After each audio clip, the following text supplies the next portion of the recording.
Magandang araw! For today's video ay samahan niyo muli kami sa panibagong kaganapan namin dito sa probinsya. At ayun, at maaga nga niyo pala ako nagising diya, nakapag-asikaso at meron nga niyo pala muli akong pupuntahan. Unang araw nga niyo pala ng VBS namin sa lugar ng Lapug at medyo malayo-layo nga niyo pala yun, kaya kailangan maaga makapag-asikaso. Kaso nga lamang hoy, may maaga ding nagising na bata at gusto nga ni maaokyabit sa akin at gusto din ay masama. Kakuman din naman nga ho sa kanya, saka na lamang magsasama pag ikay nga ni magaling ng lumakad mag-isa no na yun. At nagbiyahe na din nga niyo pala kami kaagad diyan at medyo may kalayuan din nga niyo pala yung aming pupuntahan. Fast forward, nang makarating nga niyo pala kami dini ay di ayun at kaagad din nga niyo palang nagsimula at nakakatuwa at sobrang dami nga ning bata. Nagsimula nga niyo pala kami diyan sa isang sayaw na pinangunahan ng mga ate at kuya nila. At nakakatuwa man din naman nga ho na talaga namang giliw na giliw yung mga bata na makilahok sa ganiring gawain. Bali nung nakaraang linggo ay yung unang batch nga niyo pala ng aming VBS sa isa bayan ginanap. Tapos ito ngayon ay medyo malayo-layo nga niyo pala sa bayan. Pero gayon pa man ay kami galak na galak ang mga puso at talaga namang kami kabahagi sa ganitong gawain.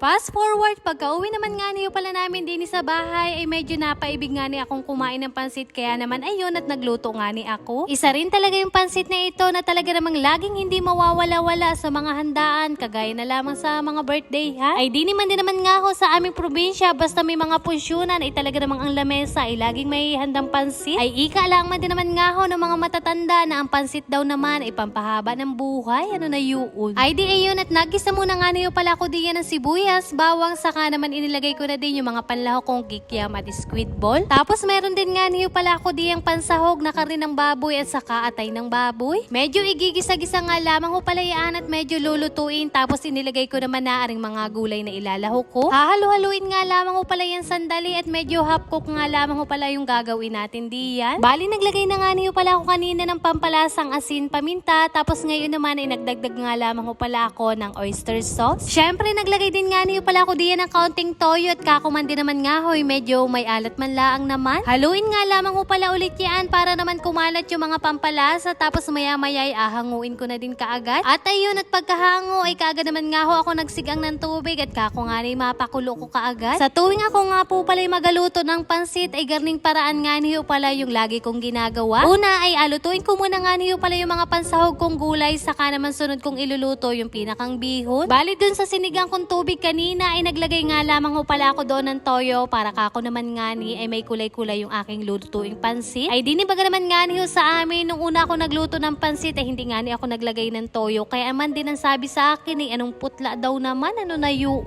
Kaya naman ngayong ako'y magluluto ay naglagay na nga ni ho pala ako ng toyo at karagdagan na nga lamang aring oyster sauce. At syempre at naglagay din nga ni ho pala ako diyan ng nor para naman kako nga ni ho pala medyo masarap-sarap yung aking alutuing pansit. Naglagay din nga ni ho pala ako diyan yung celery at kakuman din naman nga hoy, medyo mabango-bango aring aking inaluto. Tapos nung luto naman na ay di ayun at inilagay ko na nga niyo pala din sa aking malukong na lagayan at kako nga man din nga hoy, pagsasama-samahin ko na. Aba naman ay tingnan naman ninyo aring aking nilutong pansit at talaga namang dinamihan ko na nga ni ng pansahugya. Ay siya kung dati-rati lang man din naman nga ho, tanda ko yun ay sa tuwing kami magaluto ng pansit ang malimit na lahok namin ay sardinas. Ay ngayon man din naman nga hoy, nakakatuwa at medyo maiba-iba na sa dati yung pagluluto namin ngayon. Ay di ka naman nga hoy, napagbigyan na naman ang hilig ng bibig na maligali, kano na yun. Kung kayo man din naman nga hoy napapaibig, aba naman ay pumarini na nga ni kayo't makisandok-sandok na nga lamang. Dahil meron nga niyo palang kulikot na bata sa tabi ko kanina habang ako'y nagaluto ay kanina pala ang man din naman nga hoy, pinalamigan ko na at nangkako nga ni makakain ka agad. Ay siya'y papaano bagahuyaan, hanggang dinin na nga lamang muna ho at yun lamang for today's video. Maraming salamat sa inyong panonood.